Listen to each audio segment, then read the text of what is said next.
Right. We're right here, man. Right here. The debate into something you disagree on. I came to find out about y'all because I hear a lot about y'all. That's real, I do. So I don't just go out my way to debate brothers. I try to find out what y'all represent, speak for yourself, if y'all have the time. You like Ali, you like Muhammad Ali.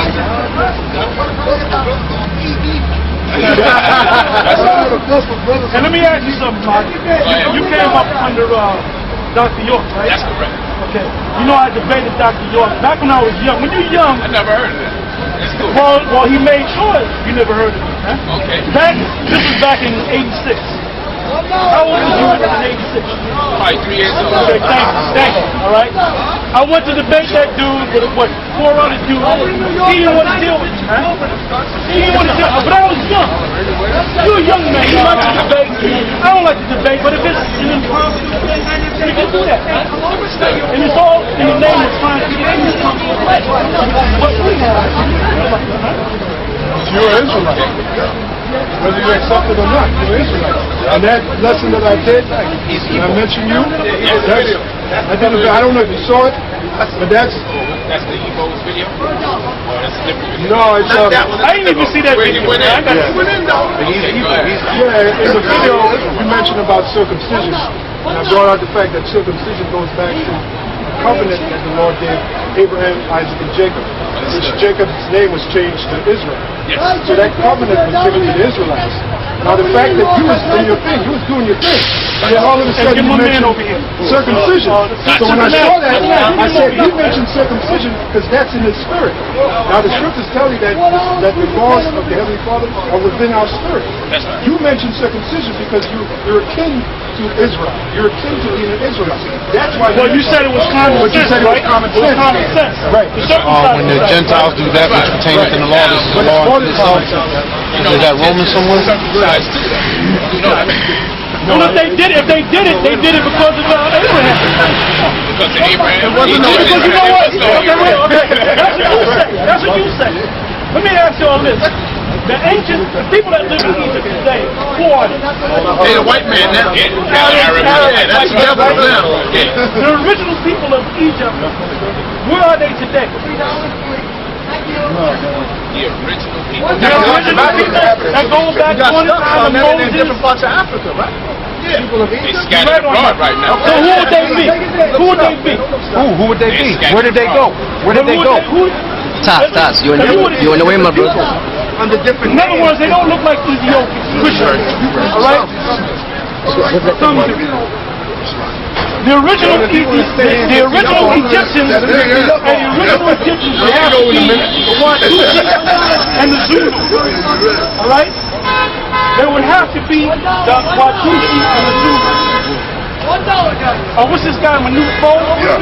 He would be an original Egyptian. Okay?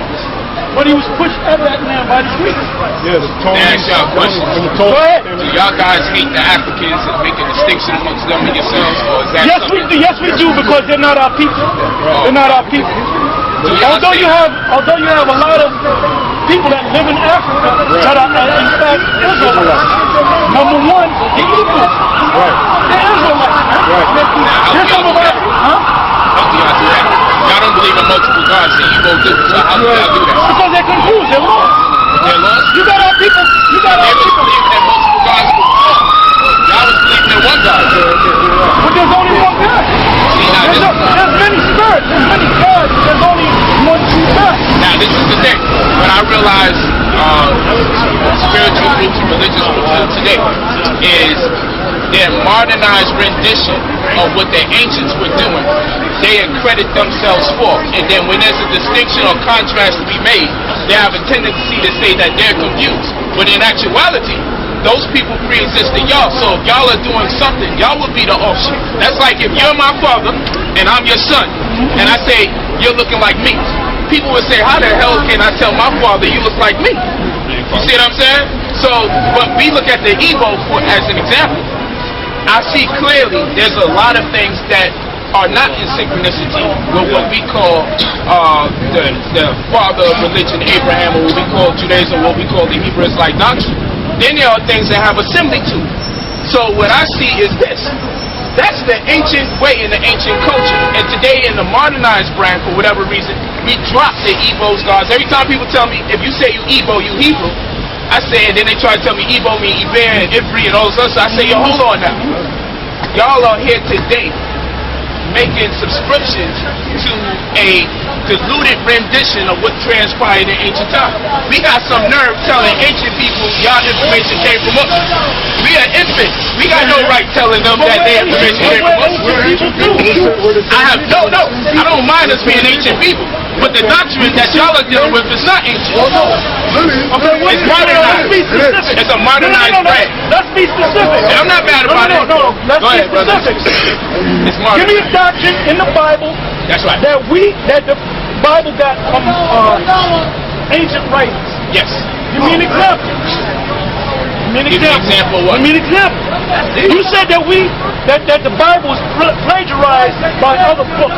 That's correct. Name the book and give me the example. Well, I'll give you one example. You can go to Ezekiel chapter 8, verse 14. I believe it's right there where When I was talking about they were weeping we've been weeping for Tammuz. Yeah. Tammuz is a Sumerian deity that is synonymous with the Egyptian deity Horus. Okay, good. Good. Now, That's good. That's all what good. is Tammuz doing inside of that Bible? Because when the Israelites here, I'm gonna come back. Go ahead. Say it again. That I'm coming back.